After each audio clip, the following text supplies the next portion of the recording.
There are numerous different types of assessments which all have a different purpose and role in a student's education. Just like Canada and Victoria's school system, I value assessment for, as, and of learning. Assessment for and as learning are formative assessments which are used to understand students' abilities, improve teaching practices, and students' learning.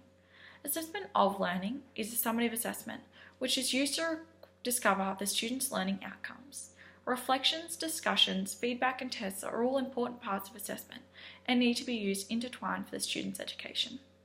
I still believe testing students is important. Tests at the start of a topic to have an understanding of where students are at can help teachers to identify what students do and don't know and ability groups.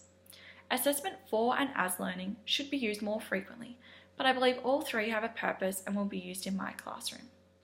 A test, however, only shows an answer. It does not show the student's thinking. This is when formative assessment, such as discussions, open-ended questions, and inquiry are important. Formative assessment allows teachers to adapt if required to suit a student's learning need. This can only be done if the teacher understands what the student's thinking process is, something that can't be learnt from a standardised test. I don't disagree with standardised testing, as I believe they could be used differently for a better teaching purpose, especially NAPLAN. NAPLAN would be more beneficial if the results weren't given back 4 months later, as this hinders teachers and schools' ability to use the information. Students, by the time they get their results back, are now at a different level and the results are now irrelevant to planning lessons.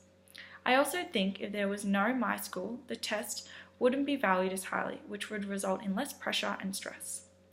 After seeing Mount Pleasant Road's primary school's assessment culture, I have a better understanding of the importance of assessment, especially in enabling students to have ownership over their own learning.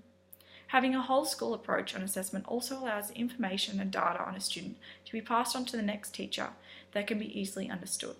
This also then allows the next teacher to know what level the student is at and to have learning more student focused.